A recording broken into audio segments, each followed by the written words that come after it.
అందరికీ నమస్కారం. సంతోషం ఫిల్మ్ న్యూస్ కి స్వాగతం. ఈరోజు సినిమా విషయాలు తెలుసుకునే ముందు సంతోషం సురేష్ యూట్యూబ్ ఛానల్ ని, సంతోషం అప్డేట్స్ యూట్యూబ్ ఛానల్ ని, ఈ రెండు ఛానల్ ని సబ్స్క్రైబ్ చేసుకోండి.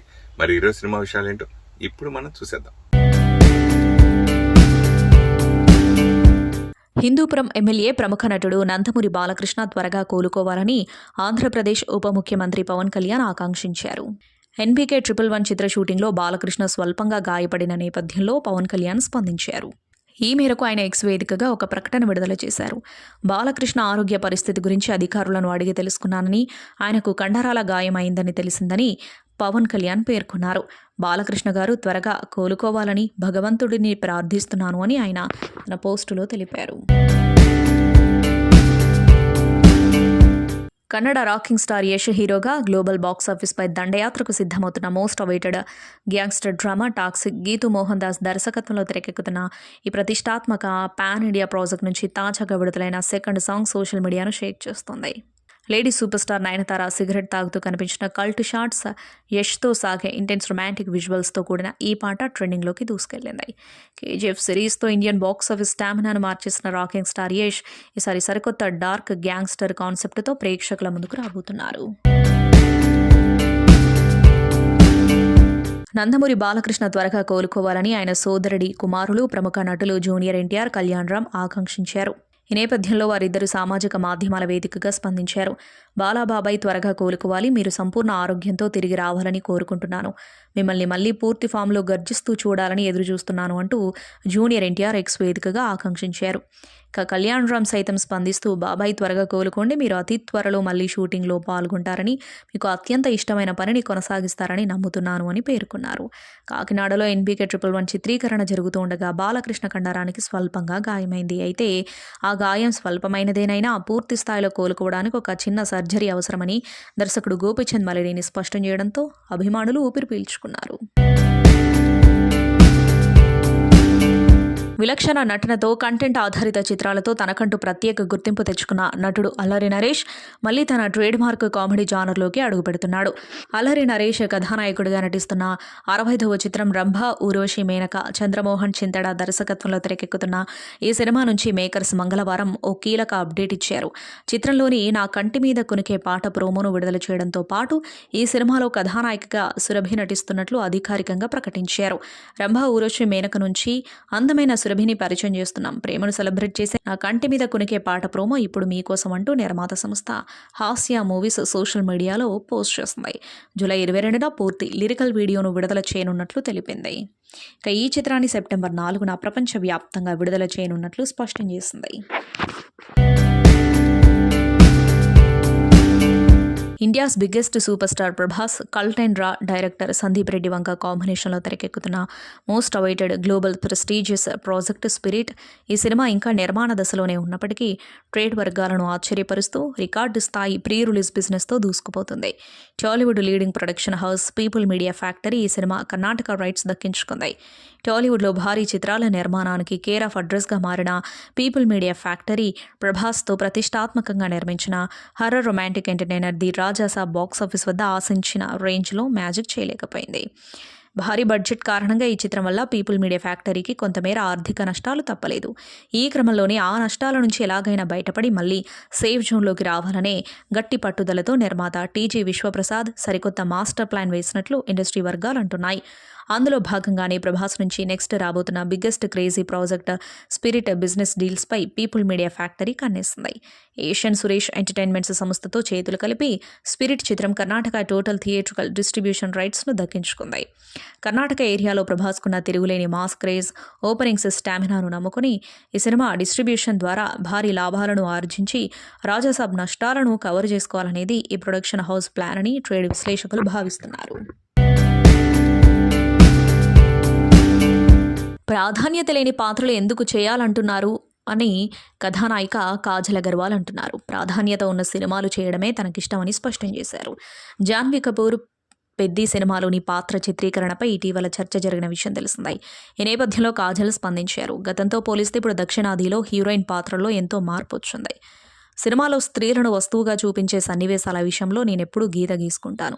ఇప్పటివరకు అలాంటి పాత్రలు చేయలేదు. బాలీవుడ్తో పోలిస్తే నాకు సౌత్లో ప్రాధాన్యత ఉన్న పాత్రలు ఎక్కువగా వచ్చాయి. హిందీలో పెద్ద పెద్ద హీరోలతో నటించినా అంత గుర్తింపు రాలేదు. అందుకే సౌత్ సినిమాల వైపు వచ్చాను. నాకు కావాల్సింది ప్రాధాన్యత ఉన్న పాత్రలు. దక్షిణాదిలో అలాంటివి సమృద్ధిగా వచ్చాయి. అలాంటప్పుడు నేను బాలీవుడ్లో సగటు పాత్రలు ఎందుకు చేయాలి? భాష నాకు ఎప్పుడూ అడ్డు రాలేదు. బాలీవుడ్ చిత్ర పరిశ్రమలో ఏదీ సమయానికి జరగదు. నాకు సమయపాలన ఎక్కువ. గతంలో ఒకసారి నేను సల్మాన్ ఖాన్ కోసం చాలాసేపు ఎదురుచూశాను. ఆయన సాయంత్రం వచ్చారు. సౌత్ సినిమాలో నటించినప్పుడు నాకు క్రమశిక్షణ బాగా అలవాటైందని కాజల్ పేర్కొన్నారు. Global star Ram Charan, sensational director Sukumar కలయికలో రాబోతున్న చిత్రం RC-17పై సినీ వర్గాల్లో అంచనాలు రోజురోజుకు పెరిగిపోతున్నాయి. వీరిద్దరి కాంబినేషన్లో గతంలో వచ్చిన రంగస్థలం ఇండస్ట్రీ హిట్గా నిలవడం, ఆ తర్వాత సుకుమార్ దర్శకత్వంలో పుష్ప ఫ్రాంచైజీ సినిమాలు చరిత్ర సృష్టించడం నేపథ్యంలో ఈ కొత్త ప్రాజెక్టుపై సర్వత్రా ఆసక్తి నెలకొంది. ప్రస్తుతం స్క్రిప్ట్ పనులు తుది దశకు చేరుకున్న ఈ సినిమాని త్వరలోనే సెట్స్ పైకి తీసుకెళ్లేందుకు సన్నాహాలు జరుగుతున్నాయి. ఈ క్రమంలో సినిమాలో హీరోయిన్ ఎవరనే దానిపై ఆసక్తికరమైన చర్చ నడుస్తోంది. మొదట కియారా అద్వానీ పేరు వినిపించిన తాజాగా నేషనల్ క్రష్ రష్మిక మందన పేరు బలంగా వినిపిస్తోంది. సుకుమార్ దర్శకత్వంలో వచ్చిన పుష్ప సిరీస్తో రష్మిక పాన్ ఇండియా స్థాయిలో స్టార్డమ్ సంపాదించుకుంది. ఆ చిత్రంలో ఆమె నటనకు దేశవ్యాప్తంగా ప్రశంసలు దక్కాయి. ఇప్పుడు RC-17 కోసం సుకుమార్ ఒక బలమైన కథను మలుపు తిప్పే మహిళా పాత్రను రాసుకున్నారని, ఆ పాత్రకు రష్మిక అయితేనే పూర్తి న్యాయం చేయగలదని ఆయన భావిస్తున్నట్లు సమాచారం. ఆమెకున్న పాన్ ఇండియా ఇమేజ్ కూడా సినిమాకు అదనపు ఆకర్షణగా నిలుస్తుందని చిత్ర బృందం అంచనా వేస్తుంది. తాజాగా జాతీయ అవార్డు గెలుచుకున్న 35 చిన్న కథ కాదు చిత్ర బృందాన్ని నిర్మాత ధీరజ్ ఓ కార్యక్రమంలో సత్కరించారు. ఆయన ప్రస్తుతం సమ్మర్ హాలిడేస్ అనే సినిమాను నిర్మిస్తున్నారు. ఈ క్రమంలోనే అవార్డు సాధించిన మరో చిత్రాన్ని వేదికపై అభినందించడంతో ధీరజ్ ఆలోచనను దర్శకధీరుడు నందకిషోర్ ఇమాని ప్రశంసించారు. ఈ కార్యక్రమంలో నందకిషోర్ మాట్లాడుతూ తన సినీ ప్రయాణంలోని పలు ఆసక్తికర విషయాలను పంచుకున్నారు. 72 ఏళ్ల జాతీయ అవార్డుల చరిత్రలో తెలుగు చిత్ర పరిశ్రమ నుంచి ఉత్తమ బాలల చిత్రంగా గతంలో గుణశేఖర్ దర్శకత్వంలో తెరకెక్కిన బాలరామాయణం మాత్రమే ఎంపికైంది. మళ్ళీ ఇన్నేళ్లకు మా సినిమాకి ఆ అరుదైన గౌరవం దక్కడం ఎంతో గర్వంగా ఉంది. నేను ఈ కథను ముందుగా కొంతమందికి చెప్పినప్పుడు విచిత్రమైన అనుభవాలు ఎదురయ్యాయి. పెళ్లైన జంట, 2 పిల్లలు, స్కూల్ నేపథ్యం, ఎలాంటి కమర్షియల్ హంగులు లేని ఈ కథను విని చాలామంది నిర్మాతలు సందేహించారు. కథ విన్నప్పుడు ఎక్కువ మంది భావోద్వేగానికి గురయ్యారు. కానీ గత 5-6 ఏళ్లలో ఇలాంటి సినిమాకు సరైన రిఫరెన్స్ లేకపోవడంతో నిర్మించడానికి వెనకడుగు వేశారు. అయితే ఎలాంటి రెఫరెన్స్ చూడకుండా కేవలం కథను మాత్రమే నమ్మి వాల్తేరు ప్రొడక్షన్స్, ఎస్ ఒరిజినల్స్ బ్యానర్లపై ఈ సినిమాను నిర్మించడానికి సిద్ధార్థ్ రాళ్లపల్లి, సృజన్ ముందుకొచ్చారు అని చెప్పారు.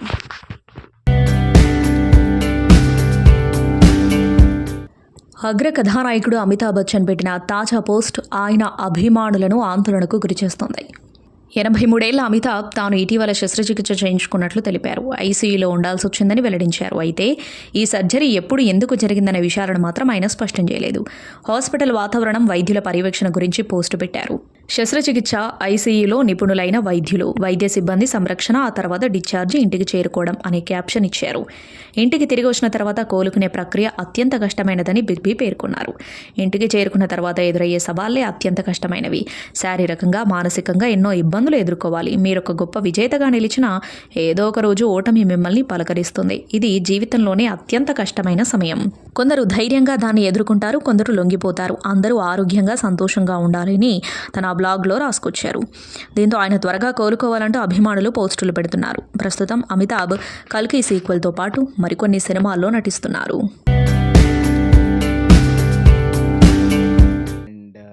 First of all congratulations to the whole 35 team and thanks to the whole team. ఎందుకంటే ఇలా ఇంత మంచి సినిమా ఇంత తెలుగు ఆడియన్స్ అందరికీ ఇచ్చినందుకు 35 టీమ్ మొత్తానికి thank you so much. And నాకు జర్నీ చాలాసార్లు వింటూ ఉన్నాను అరుణ్ దగ్గర. 3 years దగ్గర ఎంత కష్టపడ్డారో చెప్తున్నప్పుడు, అరుణ్ లేదా వాళ్ళ అమ్మగారు చెప్తున్నప్పుడు నాకే చాలాసార్లు బాధ అనిపించింది, ఇంత కష్టపడ్డారో ఒక టీం అని చెప్పి. అండ్ మ్యూజిక్ గురించి మాట్లాడాలని, వివేక్ సాగర్ గురించి మాట్లాడాలంటే అసలు ఆ మ్యూజిక్ ఇప్పటికీ ఇంకా ఎంతమందికి ఆ ఫేవరెట్ సాంగ్స్ ఉన్నాయి అని ఇంకా నేను చెప్పాల్సిన అవసరం లేదు. అండ్ అరుణ్ గురించి మాట్లాడతా, ఎందుకంటే నేను ఆల్రెడీ అరుణ్తో సమ్మర్ హాలిడేస్లో వర్క్ చేశాను కాబట్టి. సో అరుణ్ గురించి చెప్పాలంటే ఎంత హార్డ్ వర్కర్, ఇవన్నీ పక్కన పెడితే అసలు ఎంత బాగున్న ఆర్టిస్ట్ అనిపిస్తుంది నాకు అప్పుడప్పుడు. నిజంగా ఇందాక సింజిత్ చెప్పినట్టు నేను అప్పుడప్పుడు రషెస్ గట్రా సమ్మర్ హాలిడేస్ చూసుకున్నా. నాకు అప్పుడప్పుడు కొన్ని కొన్ని పెర్ఫార్మెన్స్‌కి తను నవ్వితే నవ్వాను, ఏడిస్తే ఏడ్చాను. అంత క్యారీ చేశాడు క్యారెక్టర్‌ని. అండ్ ఇంకా చెప్పాలంటే ఒక 2 పేజీల డైలాగ్ మోనోలాగ్ ఉన్నా సరే, ముందు రోజు నైట్ 12 గంటలకి ఇచ్చినా నెక్స్ట్ రోజు మార్నింగ్ సింగిల్ టేక్‌లో కొట్టేశాడు. అందరికి సెట్ మొత్తం కూడా ఒక నిమిషం షాక్ అయ్యాము. నేనే ముందు పిచ్చోడినయ్యాను అసలు ఎట్లా చేసిండ్రా బాబు అని చెప్పి. అండ్ అరుణ్‌తో పాటు అరుణ్ వాళ్ళ అమ్మగారి గురించి చెప్పాలి. ఎందుకంటే సెట్‌లో మేము మొత్తం సమ్మర్‌లో షూట్ చేయడం వల్ల తను ఎంత సెట్‌లో ఉన్నా సరే తను అలాగా ఎండలోనే అలాగా నుంచున్నారు. ఇంకా నేను డైలాగ్ పేపర్ కట్టిస్తే ఆమె ముందు చూసుకుని తర్వాత మళ్ళీ అరుణ్‌కి చెప్పడం. సో, అరుణ్ వాళ్ళ ఫాదర్, అరుణ్ వాళ్ళ పేరెంట్స్, అరుణ్ వాళ్ళ మదర్‌కి, వాళ్ళ చెల్లికి అందరికీ కూడా కంగ్రాచ్యులేషన్స్ అండి. ఇది మీ అందరి విన్ కూడా. అండ్ ఎప్పుడో 30 ఏళ్ల క్రితం బాలరామాయణం సినిమాకి బెస్ట్ చిల్డ్రన్ ఫిలిం వచ్చింది. మళ్ళీ ఇప్పుడు 35 సినిమాకి చూస్తున్నాం. It's like a pride moment for the Telugu cinema also. And thanks to Nandu గారికి చాలా చాలా థ్యాంక్స్. ఇంత మంచి సినిమా, అది కింద క్యాప్షన్ చిన్న కథ కాదని ఉంది. కానీ ఇది చిన్న కథ కాదు, ఇది చాలా పెద్ద రాంగ్ జర్నీ ఇంకా వెళ్తూనే ఉంటుంది అనుకుంటా 35 సినిమాకి. And coming to Darshi garu, thank you sir, thank you so much for bringing this movie. And Vishwadev గారికి thank you, and Niveda Thomas గారికి thank you so much. And thanks to అలాగే 72nd నేషనల్ ఫిలిం అవార్డ్స్ గెలిచిన ప్రతి ఒక్క మెంబర్కి కూడా థ్యాంక్ యూ అండి. Thank you so much. Telugu cinema ఇలాగే ముందుకెళ్ళాలని కోరుకుంటున్నా. And thank you so much అండి. ధీరజ్ అన్న, థ్యాంక్ యూ సో మచ్. ఇవాళ అయినో ఎప్పుడైనా ఒక మంచి సినిమా చూసి ఎవరైనా ఫోన్ చేస్తే చాలే అనుకుంటాం. అలాంటిది మీరు నిజంగా ఇలాంటి ఒక సభ పెట్టి మా అందరినీ సభ అంటే సెరమనీ అంట, సన్మాన సభ అని తెలుగులో అంటారండి, సెరమనీ అని ఇంగ్లీష్లో కూడా అనుకోవచ్చు. సో చేస్తున్నందుకు ఈ వాట్ ఎవర్ దిస్ ఈజ్ ఇదేదో చేస్తున్నందుకు మీకు చాలా చాలా థ్యాంక్స్ అన్న. I think couple of months ago I think ఈ రౌండ్ టేబుల్ ఇవి మీటింగ్ జరిగి దాంట్లో ప్రేమ గారు మాట్లాడుతున్నప్పుడు ధీరజ్ అన్న చాలా నవ్వుకుంటా ఆయన సినిమా కష్టాలు చెప్తున్నాడు అనమాట. ఇది చేయాలండి, అది చేయాలండి, ఇంత ఖర్చు అవుతుందని చాలా నవ్వుకుంటే చాలా సరదాగా ఇవన్నీ వాళ్ళు రేపు నాకు మామూలే అన్నట్టు చెప్తుంటే వినే వాళ్ళకి మాకు బాబోయ్ ఎంత కష్టం ఉంటుందని ఫీల్ అయ్యే ఎంతోమంది ఉన్నారు, అందులో నేను ఒకడిని. బట్ థ్యాంక్ యూ అన్న, మీరు ఇన్ని ఇబ్బందులు పడుతూ కూడా ఆల్మోస్ట్ ఒక మంచి సినిమాని ముందుకు తీసుకెళ్ళాలంటే చాలా ఒక వార్ రూమ్ లాంటి సిచ్యువేషన్ అయిపోతుంది ప్రొడ్యూసర్స్ ఆఫీస్లో. సో అవన్నీ ఎదుర్కొంటూ మీరు ఇవన్నీ చేయడం, ఇట్లాంటిది ఈ సభ పెట్టడం వల్ల చాలా చాలా థ్యాంక్స్.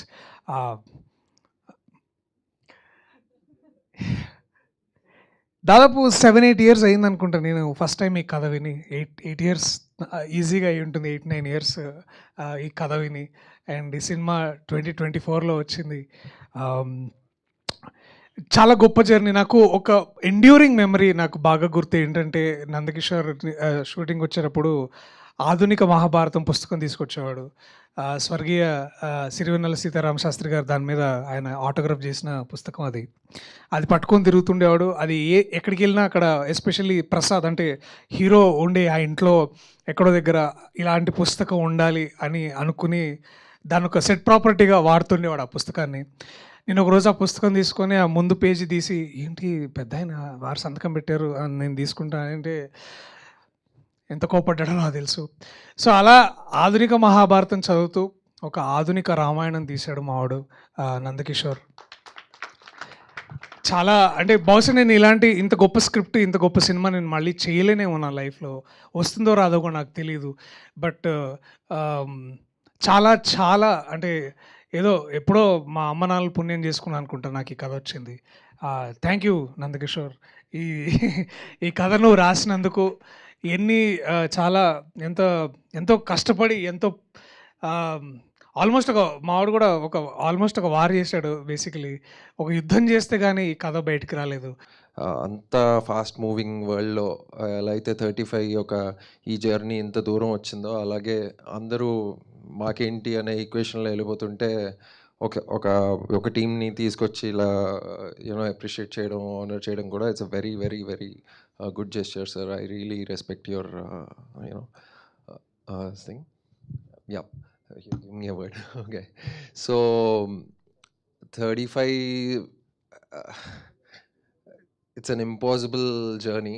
అండ్ 35 ఏం నేర్పించిందంటే ఎంత ఇంపాసిబుల్ అయినా సంకల్పం కరెక్ట్గా ఉంటే ఇంత దూరం వస్తాం అన్నది ఇంకొకసారి నిరూపించింది. బికాస్ ఇక్కడ ఉన్న వాళ్ళందరికీ తెలుసు ఒక సినిమాని జనాల్లోకి తీసుకెళ్ళడం కానీ, కరెక్ట్ స్పాట్లైట్ దాని మీద వేయడం కానీ, లేదా సినిమా బాగుందా బాగాలేదా అనేది తెలుసుకోవడం కూడా చాలా చాలా చాలా కాంప్లికేటెడ్ ఫ్యాక్ట్. బికాస్ ఇంట్లో ఉన్న వాళ్ళు ఒకలా చెప్తారు, బయట వాళ్ళు ఒకలా చెప్తారు, స్క్రిప్ట్ బాగుందని ఒకళ్ళు అంటారు, ఇది ఇంతలోనే తీయాలని ఇంకోళ్ళు అంటారు, ఇది తీయకూడదు అసలు ఈ సినిమా ఈ రోజుల్లో ఎవరు చూడరని చాలామంది అంటారు. అండ్ మార్కెటింగ్ ఎలా చేయాలి అంటే దానికి ఒక 100 థియరీలు ఉంటాయి. మార్కెటింగ్ అలా కాదు ఇలా కాదు, అసలు మీ సినిమా ఎవరికి కనిపించట్లేదు, మీ సినిమా ఎవరికి తెలియదు, అసలు ఇలాంటి కథలు ఈ టైంలో ఎవరు చూస్తారని ఎన్నో వీటి మధ్యలో I always use to remember that one day Nandu కథ చెప్పాడు నాకు, Siddharth Rallapalli my partner on Walter productions, and Hemashree Rallapalli. మేము ముగ్గురం ఫస్ట్ టైం కథ విన్నప్పుడు లిటరలీ థియేటర్లో జనాలు ఎక్కడెక్కడ ఎలా రియాక్ట్ అయ్యారో, ఎక్కడెక్కడ ఎలా కంటతడి పెట్టుకున్నారో మేము ఎగ్జాక్ట్లీ అలాగే ఫీల్ అయ్యాము. ఆ రోజే గుర్తు తెచ్చుకుంటూ ఉంటాను నేను కంటిన్యూస్లీ. బికాజ్ ఈ జర్నీలో స్క్రిప్ట్ మనకు అలవాటు అవుతుంది, ఎంతో కొంత మెటీరియల్తో ఫెమిలియరైజ్ అవుతాం. సో దాని తర్వాత ప్రాక్టికల్గా ఆ వర్క్కి ఏం కావాలి అనే దానిలోకి వెళ్ళిపోతాం. But I constantly use to go back to the drawing board and think ఆ రోజు మనం ఎంత ఎమోషనల్ అయ్యాం, ఆ రోజు మనం ఎంత స్ట్రాంగ్గా ఫీల్ అయ్యామని చెప్పి ప్రతి మెట్టు ముందుకు తీసుకెళ్లే జర్నీలో especially people like Darshi, Niveda and like ఇందాక ధీరజ్ గారు చెప్పినట్టు Darsi is the sweetest person I've come across, and how much he helped this film అనేది నాకే తెలుసు, అండ్ సృజనకి తెలుసు, everybody knows. He stood by this film అలా సైలెంట్గా నవ్వుతూ హ్యాపీగా యునో హై స్పిరిటెడ్గా కనిపిస్తాడు, కానీ he's a very very very nice guy. And ఒక డ్రీమ్ టీమ్ ఇలా ఈ సినిమాకి ఎందుకు కుదిరింది అనే దానికి ఆన్సర్ అయితే నా దగ్గర లేదు. బికాస్ కొన్ని మ్యాజిక్ అలా అవుతుంది. నందు ఏ ముహూర్తాన్న స్క్రిప్ట్ రాశాడో, ఎంత గట్టిగా అనుకున్నాడో ఈ కథ చెప్పాలని, అది కొడితే ఎంత దూరం వచ్చింది అంటే వరల్డ్ మొత్తం మాట్లాడుకుంటున్నారు, నేషనల్ అవార్డ్స్కి వెళ్ళింది. యూనో అరుణ్ లాంటి ఇంక్రెడిబుల్ ఆర్టిస్ట్కి ఇంత మంచి రికగ్నిషన్, జాతీయ రికగ్నిషన్ రావడం అనేది it's not a small thing, because especially for a film like this. And I have to say this, ఇందాక నేను చెప్పినట్టే ఒక ఆనెస్ట్గా ఒక స్క్రిప్ట్ చేసినప్పుడు ఏదైతే ఉంటుందో దాన్ని తీసుకెళ్ళడం ఎందుకు కష్టం అంటే ప్రతి చోట అంటే ఏంటి మనకేంటి అనేది ఉంటుంది. అండ్ ఒక ఫెస్టివల్లోకి ముందుకెళ్ళడం కూడా ఆల్మోస్ట్ ఏంటంటే అప్లై చేస్తాం కానీ మనకెందుకు వస్తుందిలే అన్న ఫీలింగ్లోనే ఉంటాం. బట్ టైమ్ అండ్ అగైన్ ఈ స్క్రిప్ట్ బలం ఎంత స్ట్రాంగ్ ఉందంటే అన్ని ఆర్డ్స్ని బీట్ చేసుకుంటూ వెళ్ళింది. అండ్ లైక్ ఇఫీ పనోరామాలో ఆఫీషియల్ సెలెక్షన్ కావచ్చు, చెన్నై తెలుగు సినిమా చెన్నై ఫిలిం ఫెస్టివల్లో ఆఫీషియల్ సెలెక్షన్ కావచ్చు, చాలా ఫెస్టివల్స్లో ఐ మీన్ యునో ఎన్నో festivals, it's constantly winning in every room. It went like the same way it won in the first room narration కథ విన్నప్పుడు. దాని తర్వాత ఎలా దీన్ని అబ్సల్యూట్లీ టెక్నికల్ ఫినెస్ ఉన్న పీపుల్, నిఖిత్ బొమ్మి, వివేక్ సాగర్, ఇలాంటి టెక్నీషియన్స్లో, లేదా లతా నాయుడు, యూనో ఇలాంటి టెక్నీషియన్, ప్రొడక్షన్ డిజైనర్ లత, ఇలాంటి టెక్నీషియన్స్తో ఈ కథ చెప్తేనే దాని కరెక్ట్ జస్టిస్ జరుగుతుందనే దాన్ని బలంగా నమ్మి నందు, లేదంటే everybody, all the people that I just took names of, వాళ్ళందరూ ఒక కమర్షియల్ పారామీటర్లో కాకుండా ఈ కథలో మనం ఎలాగైనా దీన్ని చెయ్యాలి, దీన్ని న్యాయం చేయాలని ఒక రెస్పాన్సిబిలిటీ వాళ్ళు ఫీల్ అయ్యి వాళ్ళు వచ్చారండి. It once again proves me like in the darkest hour if I close my eyes and think about ఎలా ముందుకెళ్ళాలి అంటే I remember the example of 35. అరే అది అసలు ఎలా జరిగింది అనుకుంటా ఉంటాను నేను. ఆ లొకేషన్ మనకి ఎలా ఓకే అయింది, అప్పుడు you know all the difficulties had a solution, or rather we found a solution. And ఎవ్వరు ఎక్కడ పేచీలు పెట్టకుండా సినిమా కోసం చేసుకుంటూ వెళ్ళారు. And that's the reason why it became what it became. And నాకు అప్పుడప్పుడు కొంతమంది ప్రొడ్యూసర్స్తో మాట్లాడుతున్నప్పుడు, లేదా ఓటీటీ పీపుల్తో మాట్లాడుతున్నప్పుడు, మీ 35 ఎగ్జాంపుల్ తీసుకొని చాలా కథలు వస్తున్నాయి, అందరూ 35 వరకు 35 జనాల్లోకి వెళ్ళింది కదా, 35కి ఆదరణ వచ్చింది కదా, పీపుల్ హ్యావ్ లవ్డ్ 35 కదా, ఇలాంటి కథ కూడా నచ్చుకుంటారనే ఎగ్జాంపుల్ ఇవ్వడం అనేది వెరీ సాటిస్ఫైయింగ్. అండ్ నాకు పర్సనలీ ఏంటంటే ఆ సినిమా అయిపోయిన తర్వాత స్టేజ్ మీద కూడా నేను ఇదే చెప్పా, ఐ డోంట్ నో ఇలాంటి ఒక ఎక్స్పీరియన్స్కి ఇట్ వాజ్ లైక్ ఒక బేబీ లాగే అయిపోయింది. ఫస్ట్ నుంచి లాస్ట్ వరకు డెలివరీ వరకు కూడా I was constantly with the film. ఆ జర్నీ అనేది అప్ క్లోజ్లో చూశాను కాబట్టి మళ్ళీ ఇలాంటి ఒక ఎక్స్పీరియన్స్ కోసం క్రేవింగ్, మళ్ళీ ఇలాంటి ఒక కథ కోసం క్రేవింగ్. 35 సినిమా నేను యాక్చువల్లీ థియేటర్లో మిస్ అయ్యాను. ఓటీటీలోనే చూశాను. చూసిన తర్వాత అసలు నేను షాక్ అయ్యా. అంటే ఇలాంటి సినిమా కథ ఒక డైరెక్టర్ రాసుకోవడం, ఒక ప్రొడ్యూసర్ దాన్ని నమ్మి ముందుకు రావడం, అది నమ్మి అంటే ప్రియదర్శి గారు లాంటి వాళ్ళు ఆల్రెడీ అప్పటికే బలగం లాంటి సినిమాలు పెద్ద పెద్ద హిట్స్ కొట్టిన తర్వాత కూడా ఇలాంటి క్యారెక్టర్ ఛాలెంజింగ్గా యాక్సెప్ట్ చేయడం, నివేతా థామస్ గారు, విశ్వదేవ్ గారు, అంటే వీళ్ళందరూ సినిమా కథలోని ఇంటెన్సిటీని అది నమ్మి క్యారెక్టర్స్కి ప్రాణం పోశారు. ఇందులో ఏ ఒక్కరూ లేకపోయినా ఆ సినిమా అంత అద్భుతంగా వచ్చేది కాదు. నిజంగా ఇది నాకు చాలా అనిపించింది. ఇంకా సినిమా థియేటర్లో బాగా ఆడి ఉంటే, ఎక్కువ రోజులు ఉండుంటే ఫ్యామిలీస్, పిల్లలు అందరూ చూసి నిజంగా అంటే చాలా ఇలాంటి సినిమాలు రావాలి అని నాకు చాలా బలంగా అనిపించింది. నేను సమ్మర్ హాలిడేస్ కథ విన్నప్పుడు ఈ కథ చేద్దాం అని డిసైడ్ అవ్వడానికి ఫస్ట్ రీజన్ 35 సినిమానే. అది నా మైండ్లో బలంగా ఉన్నందుకే నేను ఈ సినిమా చేయాలి అని సమ్మర్ హాలిడేస్ని ఎంచుకోవడం జరిగింది. డైరెక్టర్ నందకిషోర్ గారు మేము లాస్ట్ ఫ్యూ మంత్స్గా ట్రావెల్ అవుతున్నాం. సో తన మనస్తత్వం, తన ఆలోచన విధానం, తను ఇంతకుముందు ఎలాంటి స్ట్రగుల్స్ పడి ఇక్కడికి వచ్చారు, ఒక కథ ఓకే చేయించుకోవడానికి పడ్డ ఇబ్బందులు, అది తెరకెక్కించడానికి పడ్డ ఇబ్బందులు, ఆ జర్నీ అంతా నాకు చాలా డీటెయిల్గా తెలుసు.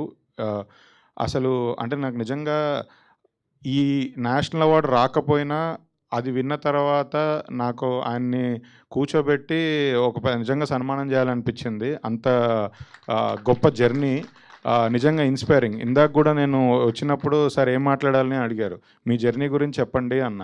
మీ జర్నీ గురించి చెప్తే ఇంకో నలుగురికి ఇన్స్పిరేషన్ ఉంటుంది, నలుగురు ఫిల్మ్ మేకర్స్ వస్తారు, ఇలాంటి కథలు కూడా అంటే డిఫరెంట్ కథలు కూడా ఎంచుకుంటారు అని చెప్పాను.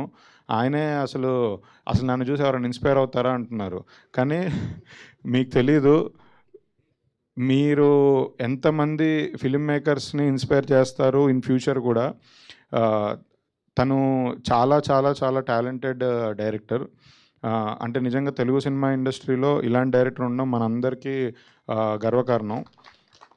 తను ముందు కూడా ఇలాంటి కథలు, మంచి కథలు కొత్త కోణంలో చెప్పాలి అనే భావిస్తున్నాను, ఆశిస్తున్నాను.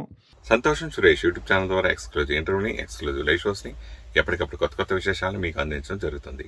మీ మొబైల్లోని యూట్యూబ్కి వెళ్ళి సంతోషం సురేష్ అని టైప్ చేయండి, అలాగే సంతోషం అప్డేట్స్ అని టైప్ చేయండి. ఈ రెండు ఛానల్ని సబ్స్క్రైబ్ చేసుకోండి, ఎప్పుడు సబ్స్క్రైబ్ చూసేయండి. Thank you.